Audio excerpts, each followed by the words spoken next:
gracias por acompañarnos, gracias por darle un poco de temperatura a esta enorme nave de la Estación Belgrano. Acá nace el viento, dijo un filósofo contemporáneo de la Argentina. Una aclaración metodológica, yo lo voy a presentar a Martín. Martín nos va a leer la conferencia que preparó para compartir hoy con todos nosotros y después vamos a abrir un espacio para el diálogo, así que quienes quieran hacer luego unas preguntas nos lo hacen saber y les acercamos un micrófono. Martín Caparrós es licenciado en Historia por la Universidad de París, es traductor, es periodista, es cronista, es editorialista y también novelista. En definitiva, y más allá de todos esos merecidos títulos que le caben, pero también le quedan chicos, Caparrós, así, convertido en un apellido que los lectores hispanoparlantes reconocen a primera leída, es un narrador. Caparrós, entonces, es un tipo que piensa desde la escritura. Un hombre de letras que necesita imperiosamente escribir para pensar la historia, la política, el país, el pasado, la memoria, los viajes, las otras, muchas, por suerte muchas, culturas y países que nos rodean y que tan a menudo los argentinos nos olvidamos de que están ahí, igualmente complejos que nosotros, pero no siempre tan egomaníacos. Caparrós viaja y escribe, Caparrós piensa y escribe, Caparrós discute de la escritura. El modo de intervenir en el presente de nuestro pensamiento es primordialmente la palabra escrita. Caparrós escribe muchas veces desde el enojo, desde el hartazgo, desde la indignación, pero siempre, absolutamente siempre, lo hace pensando con las palabras. Cada frase, cada párrafo, cada página que Caparrós escribe es una herramienta para pensar mejor aquello que lo moviliza y no para exponer o exacerbar una subjetividad que se ubique por delante de los temas que lo mueven a escribir una nueva página. Y en estos tiempos de subjetividades exacerbadas que usan la palabra escrita como mero vehículo para hablar de sí mismas, el ciudadano Caparrós que escribe, el que narra o el que cuenta lo que vive y lo que ve, lo hace para transmitir una idea, un saber sobre lo vivido o observado que siempre es lo más importante. Lo que se dice y sobre todo cómo se lo dice es siempre más importante que quién lo dice. Más de 40 años en el periodismo que le permitieron estar en muchas de las más recordadas redacciones de nuestro país, comenzando por un bautismo en el oficio bajo la tutela de Rodolfo Walsh en el diario Noticias, pero pasando por redacciones como la de la recordada revista El Porteño o el mejor Página 12 de los años 80 y también por las más prestigiosas publicaciones en habla hispana de las últimas 2 décadas. Más de una docena de novelas, entre las que se destacan obras memorables como La Historia, Valfierno, A quien corresponda, Los Living y la más reciente Echeverría, muchos más libros de crónica y ensayo, entre los que destacaría Larga Distancia, los imprescindibles 3 tomos de La Voluntad, escritos junto a Eduardo Anguita, El Interior, en el que recorre con sus crónicas este bendito país, y El Hambre. Esta tarde, noche de septiembre, Martín Caparrós nos honra a los santafesinos con su presencia en esta Feria del Libro. Y para nosotros es un gran honor poder presentarlo, pero más todavía lo será poder escucharlo. Muchas gracias.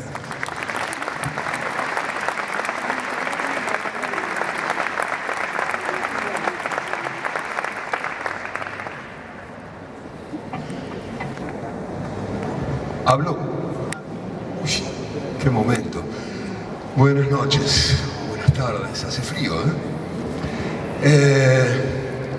Bueno, nada, es un gusto estar acá. Hoy venía dando vueltas, una breve vuelta, y recordaba mucho, y le comentaba a Pablo, ese día de hace como 14 años en que llegué a Santa Fe para empezar, en realidad, aunque después en el relato haya sido distinto, empezar un libro que se llama El Interior, del que Pablo hablaba recién, que fue un intento de mirar la Argentina, de recorrer esa Argentina que para un porteño es algo un poco extraño.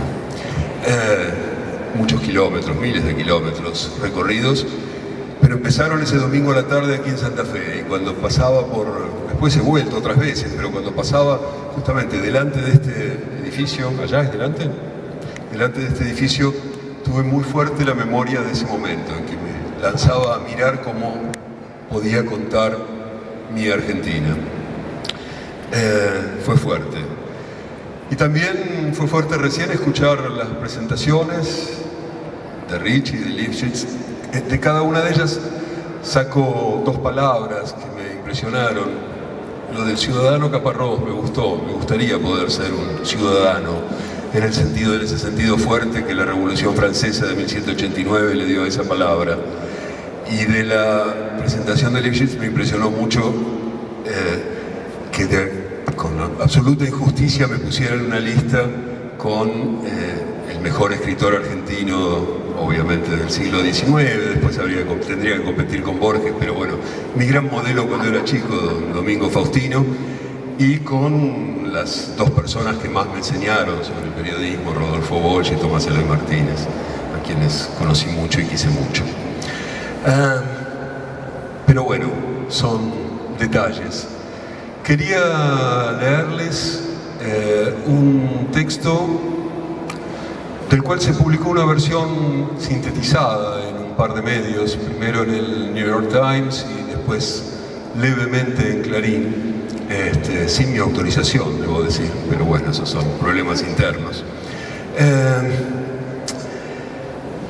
Y es un texto que escribí hace 3 meses, 4, cuando me sobrevino una catástrofe espeluznante, que fue que cumplí 60 años. La mayoría de ustedes no ha pasado por ese trance terrible, algunos sí, sonríen, pero no es fácil. Yo, para tratar de sobreponerme, hice lo único que sé hacer, escribir algo. Y escribí algo, como decía recién Pablo, no sobre mí, sino sobre lo que podía pensar a propósito de la Argentina en esas décadas que me tocó mirarla y de algún modo tratar de entenderla. El texto se llamaba La culpa es nuestra, se sigue llamando, y empezaba explicando estas cosas. Y en algún momento decía, porque hablábamos de generaciones, que es difícil definir una generación. Es convencional, caprichoso, impreciso. Digamos entonces, por decir, los que nacieron un poco antes y después que yo, los que tuvimos 20 años en la Argentina de los años 60 y 70. El general Perón entonces hablaba de esta juventud maravillosa, y ahora es fácil pensar que entonces todos éramos jóvenes inquietos, preocupados por los destinos de la patria, dispuestos a vivir y a morir por ella. Se instaló un mito. Si digo mi generación, muchos piensan en militancia y muertos y desapariciones y torturas.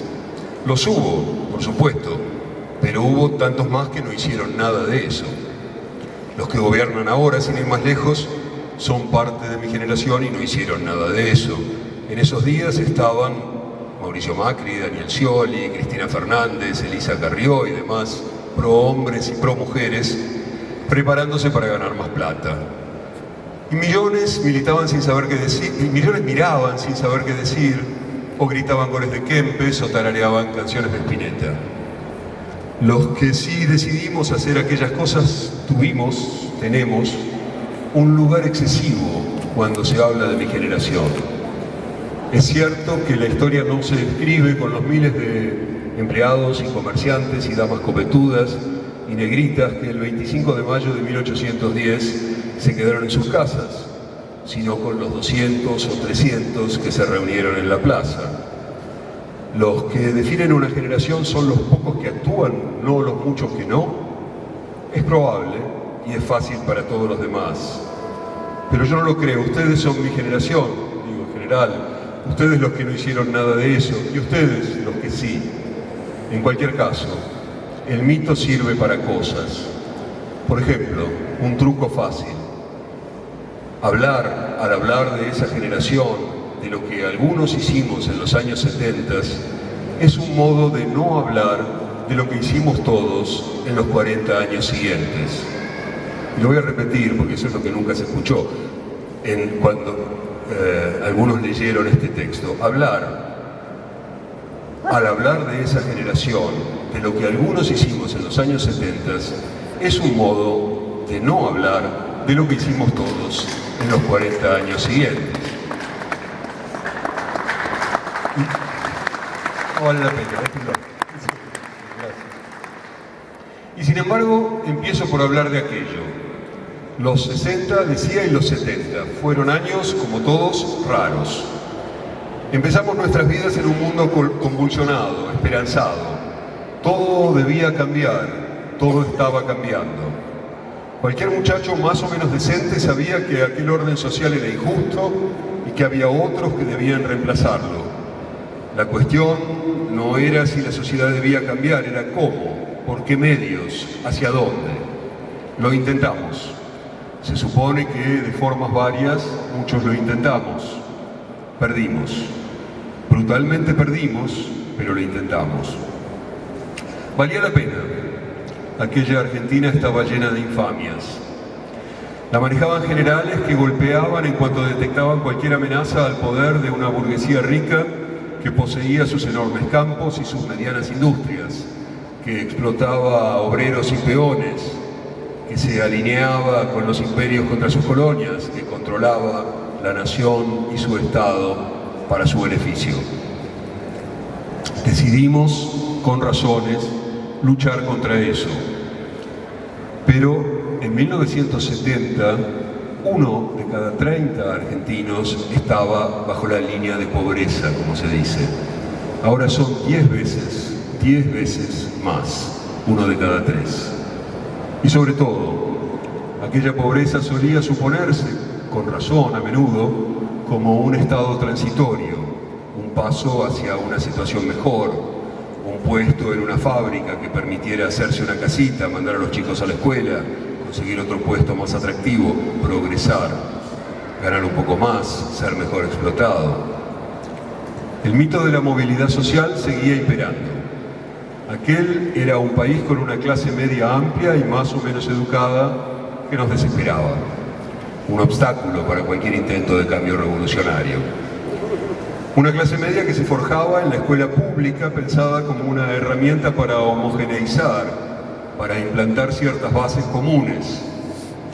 Una escuela donde íbamos todos los que no éramos ni exageradamente ricos, ni exageradamente chupacirios, ni exageradamente tontos.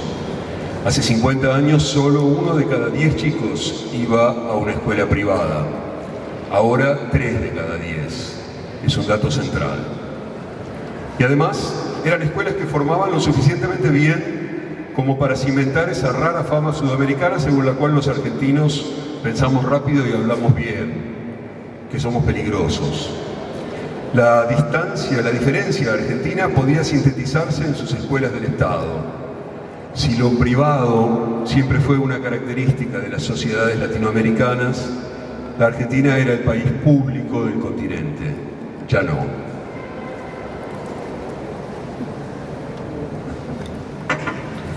Algunos quisimos cambiar aquel país, otros no. Entre todos lo cambiamos para mal. Somos, queda dicho, la generación de la caída. Ahora, 50 años después, ese tercio pobre de la población se ha congelado. Viven en algún margen, en viviendas precarias, con empleos ilegales o sin ningún empleo, dependientes del Estado y sus limosnas, completamente afuera y sin expectativas de volver a la intemperie. Arrumbados, jodidos, sin futuro. Un tercio de los argentinos no tiene futuro y los demás en general tampoco creen mucho en eso. Hace 50 años el Producto Bruto Per Cápita argentino era la mitad del de Estados Unidos, ahora es menos de un cuarto. Hace 50 años un 10% de inflación era un peligro, ahora sería un logro extraordinario que casi nunca conseguimos. Hace 50 años la Argentina tenía 40.000 kilómetros de vías férreas que armaban un país, ahora no tiene 4.000 y la mayoría no funciona. Hace 50 años la Argentina se autoabastecía en petróleo, en gas, en electricidad. Ahora se endeuda para importarlos porque no produce suficiente. Hace 50 años la Argentina fabricaba aviones y coches de diseño propio. Ahora desequilibra su balanza de pagos para comprar autopartes y juntarlas. Hace 50 años los hospitales públicos atendían a la mayoría de la población. Ahora en general los hospitales públicos solo atienden a los que no tienen más remedio. Hace 50 años los políticos argentinos eran personajes incapaces de alinear un cuarto de idea detrás de otro cuarto. Ahora, en cambio, En general son personajes incapaces de alinear un cuarto de idea detrás de otro cuarto y creen que si lo hicieran perderían muchos votos. Hace 50 años se jugaban partidos de fútbol y las hinchadas se gritaban cosas. Ahora no, porque poner dos hinchadas en la misma cancha es peligroso. Hace 50 años no hablábamos de inseguridad, ahora hablamos poco de otras cosas. Hace 50 años los crímenes eran tan escasos que salían en los diarios, ahora son tantos que salen en los diarios. Hace 50 años creíamos que la Argentina era el país del futuro, ahora nos preguntamos por qué decíamos esas tonterías. No son solo los números, los datos, las bases.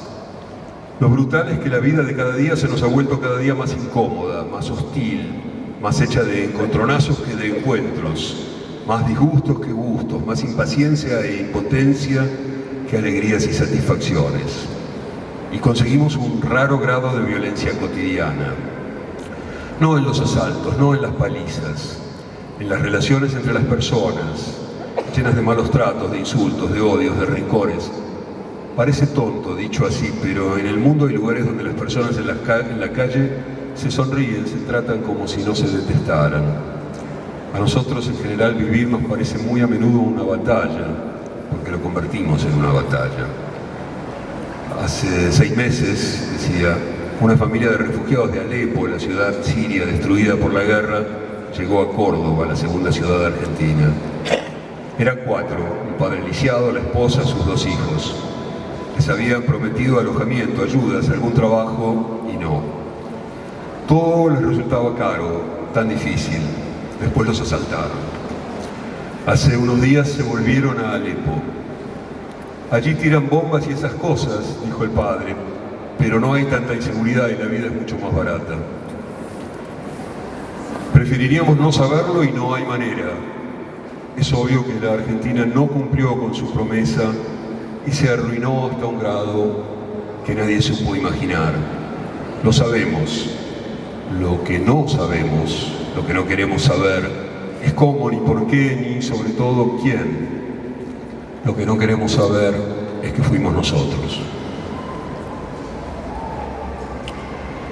Cristina Fernández, expresidenta, dijo hace unos meses en Bruselas, que su partido perdió las elecciones porque ahora la sociedad no está capacitada para leer lo que pasa detrás de las noticias, estoy citando, y dijo, a los de nuestra generación nos decían algo y sabíamos distinguir lo que había detrás de lo que nos decían y lo que estaba pasando, porque estábamos instruidos intelectualmente y formados. Nuestra generación, la suya, la mía, la tan instruida, hizo esta Argentina. Y todavía algunos de sus miembros tienen la sinvergüenza de suponer culpas ajenas. Siempre es fácil echar culpas a los otros. Siempre es difícil encontrar las propias. Pero si algo puede servir para algo es buscarlas. Tratar de pensar cómo y por qué la Argentina actual es nuestra culpa. Saber qué hicimos para llegar a esto es el primer movimiento ineludible para tratar de llegar a otra cosa. Yo no lo sé, pero sospecho algunas pistas.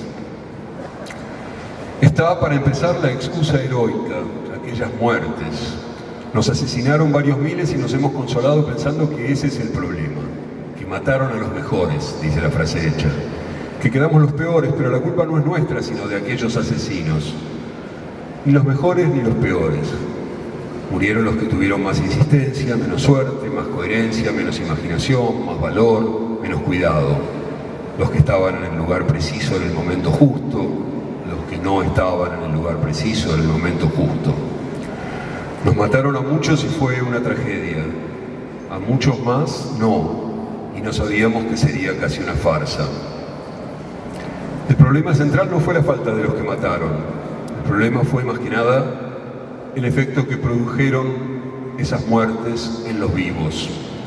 Fueron pedagógicas. Nos impusieron un camino hecho de vueltas y revueltas. 2 pasos adelante, 2 atrás, 12 pasos a un lado, 4 al otro. Nunca más nos decidimos por nada, o si acaso nos decidimos demasiadas veces. Habíamos sido, algunos, muy voluntaristas. Creímos que podíamos cambiar todo porque queríamos cambiar todo. La historia nos mostró que no era tan fácil. Entonces, escaldados, fuimos inconstantes. Intentamos hacer cosas mientras no fueran demasiado difíciles, demasiado caras. Los 70s nos demostraron que ser realistas y buscar lo imposible podía ser tan costoso que después preferimos no arriesgar y aceptar lo posible, que solía ser un desastre. Y entonces fuimos acomodaticios. Nos gustó cada imbécil que nos dijo un versito, los fuimos eligiendo. 2 o 3 frases apropiadas, una sonrisa turbia, y caíamos en las fauces de bobos que pocos años después odiábamos con saña. Los odiábamos, supongo, porque nos odiábamos por haberlos amado, con perdón. Y nunca quisimos o supimos en estos 40 años armar las condiciones para proponerle al país que discuta qué quiere ser, cómo quiere ser, qué se imagina para conseguirlo. Así que la Argentina volvió a ser el país que había intentado dejar de ser un siglo atrás, cuando algunos pensaron que no alcanzaba con exportar carne y trigo y decidieron impulsar industrias, técnicas propias. Ahora, soja mediante, somos de nuevo un campo grande y festejamos que sí podremos vender unas partidas de limones. Esa reconversión es la decisión más importante que se tomó en todos estos años y no la discutimos nunca. Nunca la decidimos. Total, teníamos democracia. Así que la Argentina en nuestros años se volvió un país reaccionario. Un país donde cada gobierno hace tantos desastres que el siguiente asume para deshacerlos. El gobierno de Alfonsín llegó para deshacer el entramado asesino de la dictadura. El gobierno de Menem para deshacer el caos económico de la hiperinflación alfonsinista. El gobierno de la Rúa para deshacer la corruptela menemista.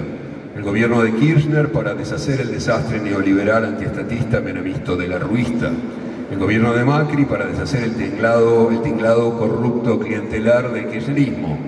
Y seguirán las firmas, el gobierno actual ya está haciendo sus méritos.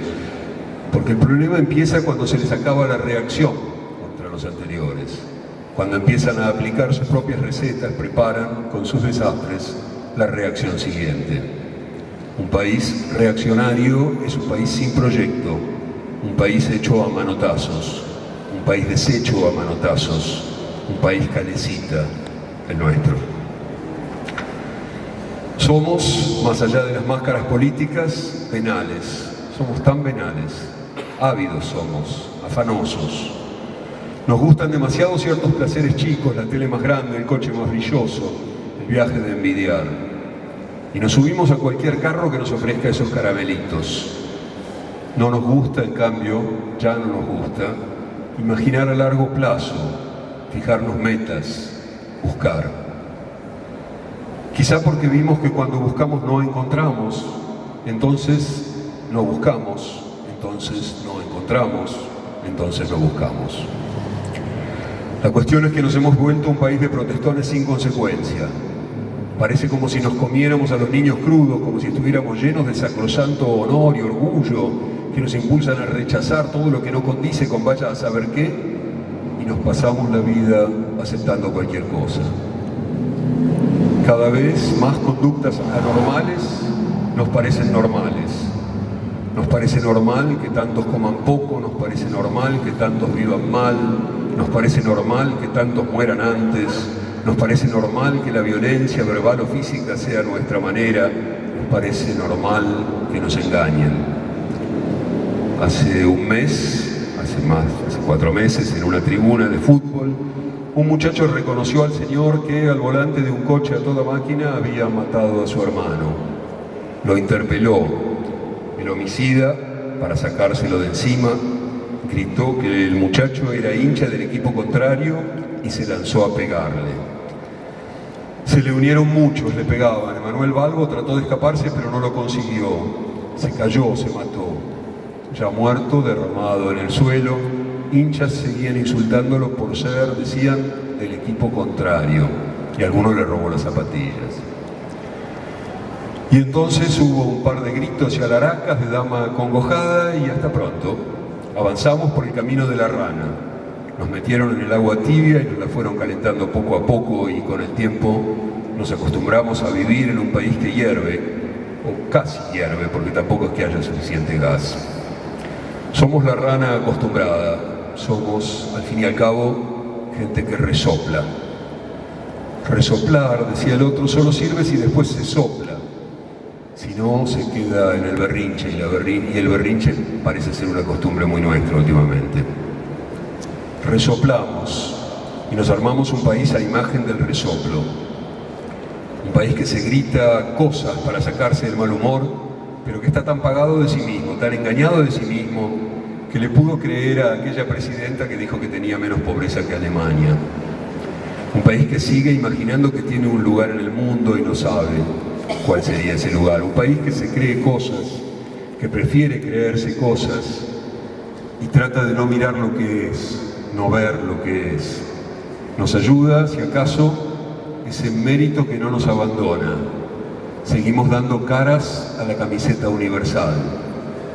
Si antes fueron Ernesto Guevara o Eva Perón, después Borges o Maradona, ahora es Jorge Bergoglio. La proporción de personajes globales que produce la Argentina no tiene relación con su papel en la cultura y la economía del mundo. Aunque allí hay algo que quizás nos defina: ser grandes de la máscara, o mejor llamarlo por su nombre, la careta. Es difícil, por ejemplo, negar que los más exitosos de nuestra generación, en términos públicos, son esos dos cincuentones que el 90% de los argentinos votó hace un año y medio para que nos mandaran. Es difícil soportar que los jefes de nuestra generación sean un señor que no habla cuando habla y otro que miente incluso cuando calla. Dos señores de tan pocas luces. Y que otros estandartes sean un exfutbolista que fue extraordinario y se convirtió en un jubilado triste, y un músico que fue extraordinario y se convirtió en un jubilado triste. Mauri, Daniel, Diegote, Charlie. Máscaras. Lo nuestro son las máscaras. Y ahora cada vez más los jubilados tristes. Somos muy mediocres, o por lo menos nuestras acciones públicas son tan mediocres, producen resultados tan mediocres. Por supuesto, la mediocridad no es un privilegio argentino, pero por alguna razón debemos ser sobresalientes en ser mediocres, porque los resultados de esa mediocridad lo son esta porfiada decadencia, una de las mejores. Si algún orgullo nos queda es que hay pocos países que hayan caído tanto, que hayan prometido tanto e incumplido casi todo. Y lo hicimos nosotros. En algunos años, algunos libros contarán, si es que hay libros todavía, si es que hay en Argentina todavía, que la nuestra fue la generación más fracasada de la historia del país. Que fuimos nosotros, no harán diferencias, hablarán de todos nosotros, los que lo llevamos a este punto. Por supuesto que todo puede ser peor, que la generación siguiente puede disputarnos la corona, pero creo que nos reconocerán la importancia de haber empezado, de haber hecho camino. Y el hecho que nos marca, que la Argentina, donde empezamos a vivir, era tanto mejor que esta donde vamos terminando. Alguno me dirá que es fácil hablar desde lejos, que me calle. En su manera más argentina, callate, puto, cerrá el orto. Ya me lo han dicho muchas veces. No sé si es fácil o difícil. Sé sí que es condición de muchos, y eso no me consuela. Pero es cierto que muchos dejamos la Argentina en estos años, desde los que salimos en el 76 por el terror hasta los que se fueron en 2002 por el desastre. Fuimos miles y miles. Faltaba más de ciertas clases y sectores, más clase media, más profesionales, más artistas y buscavidas varios, digo, entre los que se fueron o no fuimos. Yo vivo ahora en España.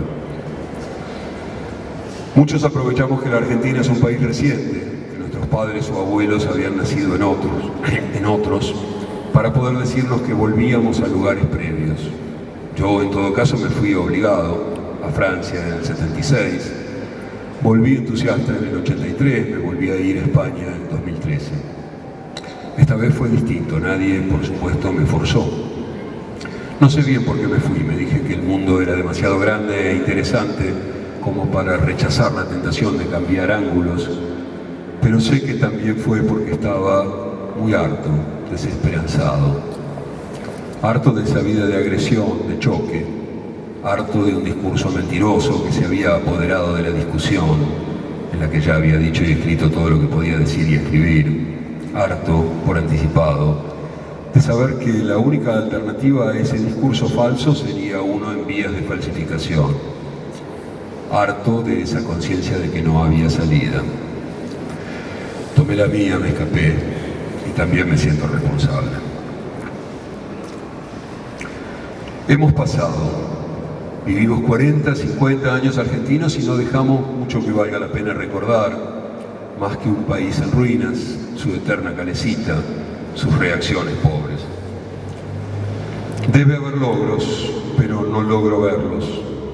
Supongo, casi por principio, que en algo lo habremos mejorado, pero no encuentro qué sería. Creo que sí vale la pena discutirlo. Es cierto que en algunos aspectos la vida es más libre que hace 50 años. Pero muchas de esas libertades que no existían entonces, sexuales, sociales sobre todo, llegaron de otras culturas y nos limitamos a adoptarlas ni siquiera del todo. El aborto, por ejemplo, sigue siendo ilegal gracias a la sumisión de nuestras autoridades al autoritarismo sin autoridad de la Iglesia Católica.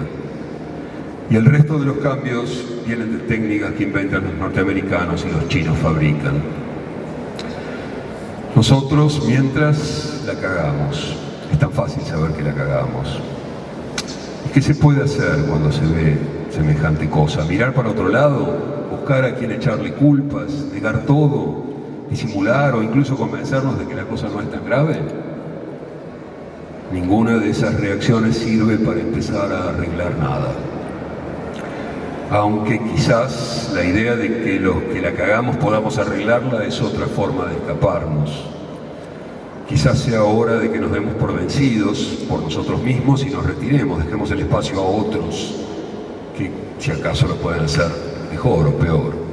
Pero es difícil, nadie se retira a los 60, a los nuevos 40 o 25 o 37 y medio. Entonces,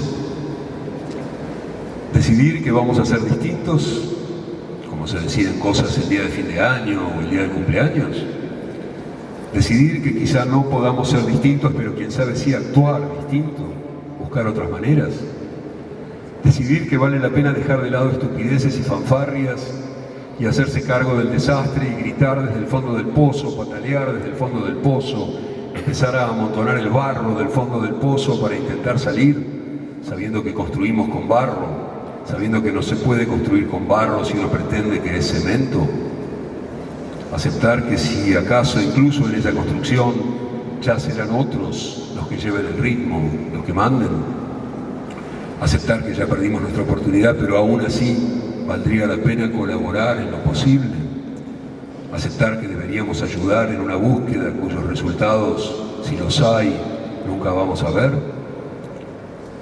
O irte, escaparte, todo lo más lejos posible.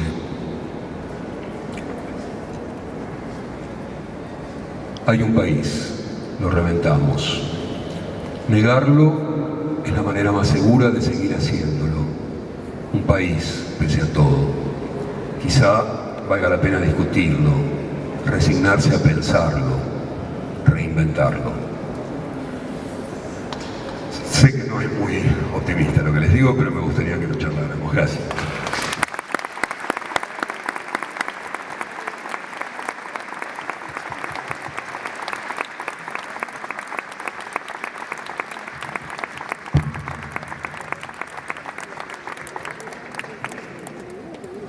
Bueno, si hay alguna pregunta, levantan la mano.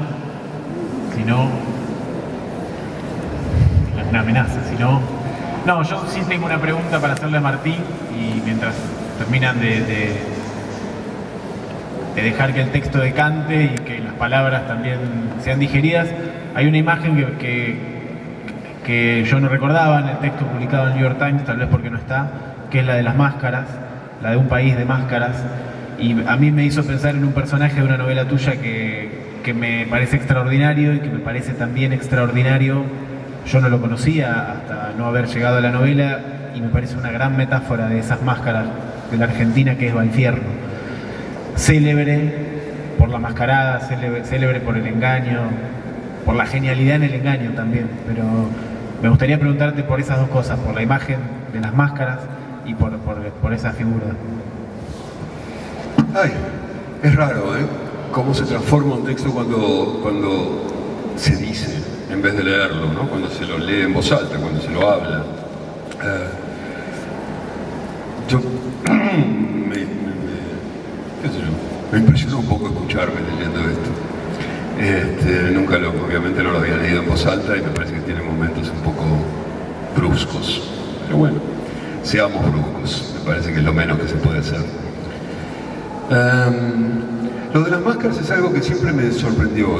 Decía recién que el lugar que ocupan ciertos personajes argentinos, ciertas caras argentinas en la camiseta universal, sea tan desproporcionada con respecto al lugar que ocupa la Argentina en el concierto de las naciones, como solía decirse. Quiero decir, mal que nos pese, somos un país de la línea media, un país de 40 y tantos millones de habitantes, con un producto bruto de no sé qué será ahora, $15.000, $12.000 per cápita, un país la mayoría de cuyas variables está en la línea media, ¿no? Y sin embargo, hay varias caras que están muy impresas en esa camiseta. Insisto, desmesuradamente, y no tengo una hipótesis para explicar por qué. Digo, obviamente es tentador ligarlo con la idea de somos tan buenos fabricando máscaras, ¿no? Fabricando mascaradas, fabricando máscaras. Pero es algo que siempre me sorprendió. Ahora, en estos momentos, algunas de nuestras caras más visibles, más notorias, me dan cierta esperanza, cierta ilusión, porque tenemos, por supuesto, al Papa, al jefe de la institución más conservadora y más retrógrada que hay en el mundo en este momento, y tenemos también una reina. O sea que con un poco de suerte vamos a entrar en la Edad Media, más o menos pronto. Eso me alienta. Teníamos un gran bufón, digamos, Maradona también en las camisetas. Tenemos de todo lo que podíamos necesitar para considerarnos plenamente medievales. En cuanto a Valfierno, no me extraña que no conocieras al personaje porque lo inventé. Quiero decir, les cuento, si quieren, muy brevemente. Valfierno es una novela que publiqué hace ya 13 años, basada en un hecho real, pero absolutamente escueto, que es que un señor... No, el único hecho real es que en el año 1911 alguien robó la Gioconda del Museo del Louvre. Alguien robó la Mona Lisa. No se supo quién, desapareció durante 2 o 3 años. Llegaron a meter preso durante unas horas a Picasso, acusándolo eventualmente del crimen, junto con Apollinaire, este poeta francés. Lo soltaron, no tenía nada que ver. Y la policía tuvo que aceptar que no sabía dónde estaba el cuadro más famoso del mundo. Hasta que ese cuadro reapareció 3 años después, cuando un albañil italiano lo entregó a las autoridades del Museo degli Uffizi en Florencia. Dijo que él lo había robado y contó que el robo se lo había encargado a alguien, un señor del cual no tenía muchos datos, que aparentemente se hacía llamar Marqués de Valfierno, y que el señor le había dado un anticipo, le había pedido que lo robara. Este albañil trabajaba con otros en una remodelación del Louvre, tenía acceso, y se lo robaron, se lo llevaron, se lo metieron debajo del brazo y se lo llevaron.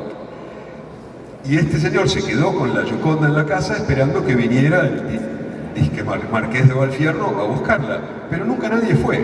Entonces la metió debajo de la cama y tuvo 3 años la Gioconda debajo de la cama. Él contaba que a veces la sacaba, la ponía sobre la mesa, era un cuartito muy modesto en París, era un trabajador, inmigrante, que la ponía en una mesa ahí y le tocaba un poco la guitarra o la mandolina, no sé qué le tocaba, como para alegrar un poco a la Gioconda.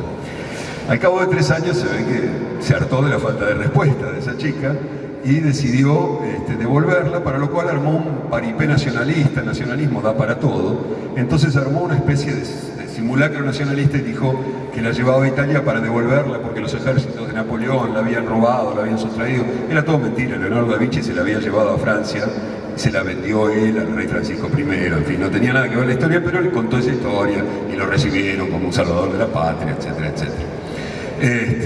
Lo cual no bastó para que lo metieran preso. Un par de meses lo dejaron ahí. Y Italia tuvo que devolver el cuadro al Louvre porque le pertenecía legítimamente y ya. Y todo eso se olvidó hasta que en los años 30 apareció una nota en una revista americana diciendo que un periodista de esa revista, bastante prestigiosa, había entrevistado a un señor que era el Marqués de Valfierno, el que supuestamente había encargado el robo, pero que no había publicado el artículo unos años después porque la condición para esa entrevista era no publicarlo hasta que el entrevistado no hubiera muerto. Entonces, que ya había muerto y que publicaba la entrevista. En la entrevista, el disque Marqués de Valfierno contaba que era argentino y contaba por qué había hecho esta cosa rarísima de hacer robar la Gioconda y después dejarla tirada. Porque en realidad él había encargado a un gran falsificador 6 copias perfectas de la Gioconda para venderle a 6 coleccionistas. Pero claro, no podía vender la Gioconda mientras la Gioconda estuviera colgada en el Louvre. Entonces, una vez que la robaron, él sí podía decir, esta es la verdadera, la robada, y la vendió 6 veces. Pero para eso no necesitaba el original. Es más, el original era un engorro. Entonces se la dejó al albañil italiano. Eso contaba la entrevista. Eso puede ser que sea cierto o no. El Marqués de Valfierno decía que era argentino. Una época rara en que decir que uno era argentino todavía te daba como cierto lustre la idea de que tenías dinero. Era la época en que iban los estancieros a tirar manteca al techo a París con la vaca en el barco, ¿no? Lo de tirar manteca al techo, además, averigüé cuando trabajé esa novela que era literal. Se divertían así, tiraban manteca para que después chorreara sobre los clientes de restaurantes de lujo, una cosa curiosísima, una idea bien argentina. La cosa es que eso es todo lo que se sabía, y yo dije, bueno, lo que tengo que hacer es inventar al personaje, falsificar al falsificador. Entonces me inventé una vida de Valfierno. Obviamente por eso no podía saber nada sobre ella antes de que se publicara el libro. Y sí, me pareció como una genialidad de la estafa, genialidad de la falsificación. Robar el cuadro más famoso del mundo y no quererlo, no necesitarlo, porque tu invento iba más allá. No sé si era argentino, pero en todo caso supongo se lo merecía.